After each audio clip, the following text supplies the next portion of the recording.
سلامونه ملګرو. دا د عطرو د ویډیو دوهمه برخه ده. اوله برخه زموږ سره پر فیسبوک او ټیک ټاک هم کتلای شي. که چا اوله برخه نه وي کتلې، عملته دې ورسي او مکمل ویډیو یې سره وګوري. ویډیو لایک او شیر کړئ او زموږ یوټیوب چینل هم سبسکرایب کړئ. ویډیو پر هماغه ځای پیلېږي. راځو خپل ویډیو ته.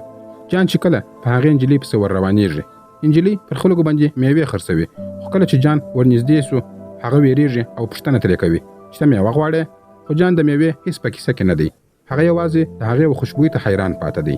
هغه دومره نږدې ورغلی چې د هغې نفس احساس کړي. کله چې نجلۍ شاته وکتل او ویني چې دا هغه سړی دی چې د بازار څخه په دې باندې پیسې دي. په دې وخت کې یوه ښځه یو سړی هلته راځي او یو له بل سره مینه کوي. جان ویریږي چې څوک یې ونه ویني، نو د پیغلې په خوله باندې لاس ږدي تر څو هغوی ولاړ سي او دی له دې سره خبرې وکړي. خو کله چې د خولې څخه لاس لرې کړي، ولیدل چې نجلۍ مړه سوې ده. ورو ورو د هغې هغه بوی هم له منځه ولاړی. هغه بوی چې جان پرې لیونی سوی و. هغه ډېر کوښښ کوي چې د هغه بوی خوندي وساتي او په یو بوتل کې یې بند کړي، خو بوی ورکېږي. وروسته چې کور ته راځي، د قصاب لخوا وهل کېږي. خو دته دا مهمه نه وه، ځکه چې د ذهن څخه هغه بوی هیڅ نه وځي. په بل اړخ کې بل مهم کردار ښکاره کېږي. بالدیني یو عطر فروش، خو د ده کاروبار خراب وي، ځکه زړه عطرونه څوک نه اخلي. ورور یې ورته وایي که د مشهورو عطرونو په شان بویونه جوړ نه کړې، نو کاروبار به دې حتما خراب سي. نو هغه شپه ټول عطرونه وازمویل، هر ډول مواد لکه کوکونټ، وانیلا، زعفران، خو بریالی نه سي او ویده کېږي. سبا جان د کارپېټونو د سپارلو لپاره د هغه دوکان ته ورځي او د خپل قوي بوی له لارې پوهېږي چې دا سړی یو عطر جوړونکی دی. د هغه له کالیو څخه د سایکي د عطرو یوه ډېره ښکلې خوشبویي راوتله. جان ورته وویله ته خو ښایي ټوله شپه د همدې عطر په جوړولو بوخت وې. ښه که ته وغواړې، زه کولی شم د همدې بوی یو بل عطر درته جوړ کړم. بالدیني ورته وویل که داسې دعوه کوې، نو ونیسه راته ثابته یې کړه او جوړ یې کړه. نو جان د خپل بوی په مرسته د دوکان هره برخه وڅېړله. څوک نه پوهېدل چې کوم بوتلونه اخلي او کوم سره ګډوي او په څه اندازه یې ګډوي. خو بالاخره یې یو داسې عطر جوړ کړل چې د سایکي په شان کامل عطر و. بالدیني ورته وویل دا خو تا ډېر یو عجیبه ښه کار وکړ. خو جان وویل زه کولی سم له دې څخه هم ښه عطر درته جوړ کړم. بیا د خپل بوی په ځواک سره د دوکان ټولې نمونې وازمویلې او د ښه ترکیب له لارې یې یو نوی او زړه راښکونکی عطر جوړ کړل. جان ورته وویل د پخواني عطرو بوی به تر 7 یا 8 ساعتو وروسته له منځه ځي، خو د دې خوشبویي به په 20 ساعتونو کې هم له منځه نه ځي. جان ورته وویل آیا ته کولی سې چې ما ته همدلته کار راکړې؟ بالدیني ورته وویل ښه، زه به فکر پر وکړم او بیا به تا ته ووایم. کله چې جان ولاړی، بالدیني د بوتل خوله خلاصه کړله او هغه یې بوی کړ. داسې احساس یې وکړ لکه په ګلستان کې چې وي او د خپل لومړي عشق یادونه یې راژوندۍ سوه. دا دومره ښکلې خوشبویي وه چې هغه مخکې هیڅ کله نه و احساس کړی. سبا یې قصاب ته لږ پیسې ورکړې او جان یې په کار وګماري. خو هماغه شپه چې هغه قصاب نشه و، له چت څخه راولوېدی او په اوبو کې مړ سو. کله چې جان بالدیني ته راغلی و، د هغه د نویو عطرونو له امله د بالدیني کاروبار په پاریس کې ډېر ښه روان سو. په هماغه شپه د جان د عطرو په برکت ډېرې پیسې ترلاسه سولې. یوه ورځ بالدیني جان ته وویل لکه څنګه چې په لوېدیځې موسیقي کې 12 نوټونه دي، همداسې د خوشبویو په نړۍ کې هم 12 رقمونه بویونه شته. د هرې نغمې لپاره 3 اساسي نقطې کارېږي، لکه CFG یا EAD، او په هغې بڼه سره ترکیب جوړیږي. همداسې که څوک 14 رقمه خوشبویانې پیدا کړي، نو داسې حیرانونکي عطر به جوړ کړي چې هیڅ څوک به یې مات نه کړي او هیڅ شی به د هغه مقابله ونه کړي. زه خپله هم د عطرو ډېر شوق لرم، نو په همدې خاطر دا فلم زما لپاره هم یو ډېر مهم فلم دی او ستاسو لپاره مې هم خوښ کړ چې تاسو به یې هم راسره وګورئ. بیا چې جان دا واورېدل، دا خبره یې په ذهن کې کښېنستله. هغه د خپلې تېرې تجربې یادونه وکړه. هغه وخت چې له یوې نجلۍ سره مینه پیدا سوې وه، خو د هغې د بدن بوی یې نشي ساتلی. لږ وخت وروسته یې بوی ورک سو. نو جان له بالدیني څخه وپوښتل ایا ته راته ویلی سې یو ښه خوشبویي باید زه څنګه تل وساتم؟ بالدیني ورته وویل سبا به یې درته وښیم. سبا یې 10,000 د ګلاب پاڼې په یوه لویه بوجۍ کې واچول او ورسره دا هم وښول چې څنګه یوازې له دې څخه د یوه څاڅکي په اندازه ګلابي عطر جوړیږي. هغه ورته دا هم وښودل چې په دې ماشین کې هر ډول بوی بندېدلی سي. یو ماښام بالدیني ویده و چې ناڅاپه یې د یو شي د ماتېدو غږ واورېدی. ښکته چې راغلی، جان یې ولیدی. جان ورته وویل تا دروغ ویلي دي، ته دا بوی وګوره، د اوسپنې بوی، د مسو بوی. آیا ته دا بوی احساس کولی سې؟ آیا دا ساتل کېدلی سي؟ بالدیني د شک په خاطر لرګی د ماشین دننه واچوي، خو چې خلاص یې کړي یوه مړه پیشو یې پکښې پیدا کړله. بالدیني ورته وویل ته لیونی سوی یې، یوازې د ګلابونو خوشبویي پکې ساتل کېدلی سي، د ژوندي موجوداتو بوی نسي ساتل کېدلی. جان ډېر خفه سو، ناروغه سو او څو ورځې داسې تېرې سولې. بالاخره بالدیني ورته وویل یوه لاره سته. کله چې زه په ګراس ښار کې وم، هلته مې زده کړل چې څنګه د بویونو د ساتلو لارې هم شته. ښایي هغوی مرسته درسره وکړي، خو د تګ لپاره ته د دعوت لیک ته اړتیا لرې او هغه لیک به زه تاته درکړم، خو ته به ماته په بدل کې سره کوې. جان ورته وویل زه به درته د 100 نویو خوشبویونو ترکیبونه درته وښیم چې څنګه له هغوی څخه بېلابېل عطرونه جوړ کړې. بالډیني ډېر خوشحاله سو او د رازونو د ترلاسه کولو وروسته ویده سو. خو هماغه شپه د هغه ښکلی کور چې پر پل باندې جوړ و راولوېدی او د اوبو په سیلاب کې ورسره د هغه ژوند هم پای ته ورسېدی. هلته جان ډېر خوشحاله و ځکه اوس یې د لومړي ځل لپاره د ازادۍ احساس وکړ. هغه د غرو په لوړو څوکو باندې منډې وهلې، یوه غار ته ورسېدی. په تیاره کې یې هماغه زاړه یادونه راګرځي.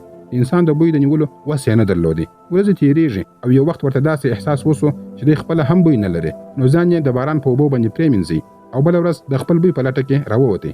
په لارې کې یې ناڅاپه د یوې ښکلې خوشبویي احساس وکړ. منډه یې کړه چې ګوري یوه نجلۍ د آس په ګاډۍ کې ناسته وه. د هغې بوی پسې د هغه کور ته ورسېدی چې یو ډېر ښکلی او ښایسته کور یې و. جان ته د نجلۍ د خپل لومړي عشق یادونه ورتازه کړل. د هغې خوشبویي هم بې سارې وه. اوس جان پرېکړه وکړه چې دا نجلۍ به د هغه د راتلونکي عطر برخه جوړېږي. د ژوند د چارو لپاره هغه هماغه د عطر جوړونې په فابریکه کې کار پیل کړ، چیرې چې ډېر خلک په همدې کار باندې اخته وه. دته کار دا ورکړل سوی و چې د اسپیغول، چمبیلي، ګینډي او ګلاب ګلونه راټول کړي او بیا یې په موم کې کښېږدي، فرمنټیشن ورکړي او له هغه څخه یو څو څاڅکي عطر راوباسي او که ماشین لوی وي نو بیرته به زیاته خوشبویي ترلاسه کړي. خو یوه شپه یوه نجلۍ چې هلته یې کار کوي د خپل کارکوونکي یوه سړي سره ونیول سوله او دواړو په هغه شپه نزدېکت سره کوي. جان چې له لرې ولاړ و د ټوله منظره یې ولیدل، نو هغه د شپې پلان جوړ کړل چې ولې زه د دې نجلۍ خوشبویي په خپل ماشین کې ونه نیسم. که دا وکړم نو خپل هدف ته به ورسېږم. همدغسې هغه د نجلۍ ټول بدن ماشین ته ور واچوي، خو کوم بوی چې د هغه څخه راووتی هغه بوی نه و کوم چې جان غوښتی و. هغه پوه سو تر هغو چې انسان ژوندی وي د ده اصل بوی ورسره وي، خو کله چې انسان مړ سو نو دا بوی یوازې د 5 څخه تر 10 دقیقو پورې ورسره پاته کېږي او بیا وروسته ورکېږي. یعنې دا چې په همدې 10-15 دقیقو کې به چې دی څه کولی سي باید هغه ژر تر ژره وکړي تر څو د انسان هغه خوشبویي ورکه نه سي. اوس لکه څنګه چې به دوی د موم څخه مرسته اخیستله، یو خطرناکه خیال د جان ذهن ته راغلی. نو هغه په ښار کې یوه فاحشې ته پیسې ورکړلې چې د ده سره یوه شپه تېره کړې. فاحشې ورته وویل ډېره موده وسوه، ته ولې یو څه نه کوې؟ خو جان چې پلان یې بل ډول و، خپل وسایل یې راوایستل. فاحشه لږ څه ووېرېدله، خو تر هغه مخکې چې هغه یو څه وکړي جان هغه ووژله. بیا د هغې په بدن باندې ډېر موم واچول، یو ټوکر یې پر راوپیچي او دا ټوکر یې په یو کوچني موم ماشین کې واچوي او د هغې نجلۍ بوی یې ترې راوایستی. اوس دا طریقه بریالۍ سوه. اوس موږ 12 بوتلونه وینو او هغه 14 بوتل یې د وروستي خوشبویي لپاره خالي پرې ایښی و. په بل اړخ کې موږ هغه نجلۍ لورا وینو چې د زیبرا سنیپ لور ده، یو ډېر شتمن سوداګر. د ده لور اوس لویه سوې وه او د واده لپاره یې د مناسب زوم لټنه روانه کړې وه. هغه ورځ د لورا د زوکړې ورځ وه. په کور کې شور و، ډېر خلک راغلي وه. جان له لرې څخه لورا ته کتل، خو ځکه چې ډېر خلک وه ده ته موقع په لاس نه ورغله، نو ده د هغې 2 ملګري هدف وګرځولې او هغه یې ووژلې. کله چې نور خلک راغلل نو لیدل یې چې د لورا دواړې ملګرې لوسې او مړې پرتې دي، وریښتان یې پرې سوي دي او وژل سوي دي، او بلې خواته بیا جان چې خپل بل بوتل یې ډکوي. یعنې ده دا نجونې د هغې د خوشبویي ترلاسه کولو لپاره وژلې وې.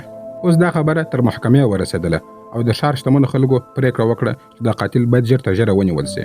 په نن هره ورځ به د نوي نجونو 10 مړې په ښار کې پیدا کېږي او د ښار پولیسو ته امر وسو چې دا قاتل پیدا کړي. خو بل اړخ کې جان له هم ښځې وژلې او د هغوی بویونه یې راایستل او دوام یې ورکوي. ته اوس 12 بوتلونه ډک کړي وه، یوازې وروستۍ 14مه خوشبویي ورته پاتې وه. د هغې سره به هغه خپل کامل عطر جوړ کړي. خو ځکه چې اوس د ښار په هرې خوا کې مړي پیدا کېدل او قاتل نه پیدا کېدی، شتمن پلار وغوښتل چې خپله لور له دې سیمې څخه وباسي، ځکه نه یې غوښتل چې د لور هم د نورو نجونو په شان ووژل سي. نو هغه غوښتل د خپل کوره ولاړ سي او لندن ته کډه وکړي. خو یوه شپه یو هوټل ته ولاړی او د امنیت له وجې څخه یې د هوټل ټولې خونې واخیستلې په دې خاطر چې بل څوک هلته رانه سي. بیا یې خپل لور په غېږ کې ونیوله او هغه ویده سوه. خو چې سبا سهار د هغه د خونې دروازه یې خلاصه کړله، د خپل لور هم د نورو نجونو په شان په بد حالت کې پیدا کړل. بلې خواته جان خپله 14مه خوشبویي هم جوړه کړې وه، یو داسې عطر چې هیڅ څوک یې سیالي نسي کولی. خو اوس پولیسو نیولی و او ریچز هم هلته راغلی و. هغه وپوښتل تا دا ولې وکړل؟ جان ورته وویل ما ورته اړتیا درلودله. ریچ ته دا نه وه معلومه چې د هغه اړتیا څه ده. بیا د فلم لومړۍ صحنه راځي چې موږ وینو جان د پولیسو له لورې وړل کېږي. خو هغه د خپل 14 عطر بوتل خلاصوي او د هغه بوی ټول خلک مست کوي. هر څوک داسې احساس کوي لکه یو عجیب حضور ته چې ورځي. دته د یو ملایک په څېر درناوی کېږي. ښکلې جامې پرې اغوستل کېږي او کله چې هغه د سزا لپاره راوړل کېږي چې د ده لاسونه به ورمات کړي او دی به ووژل سي، نو دی یوازې د عطرو یو څاڅکی پر دسمال باندې واچوي او هغه یې وښوروي. په یو دم سره داسې خوشبويي خپاره سول لکه د مینې طوفان. خلک سرګردانه سول، یو بل ته یې غېږه ورکړل، یو بل یې سره مچول، حتی د یو بل جامې یې هم سره وایستلې. هر څوک د عشق او مستی په حالت کې سول. حتی هغه د دوی مولوي صاحب هم لیونی سو او ریجز هم چې د خپلې لور د قاتل د وژلو لپاره راغلی و، د بوی له وجې څخه یې هېڅ نه سوی کولی، صرف ژړل.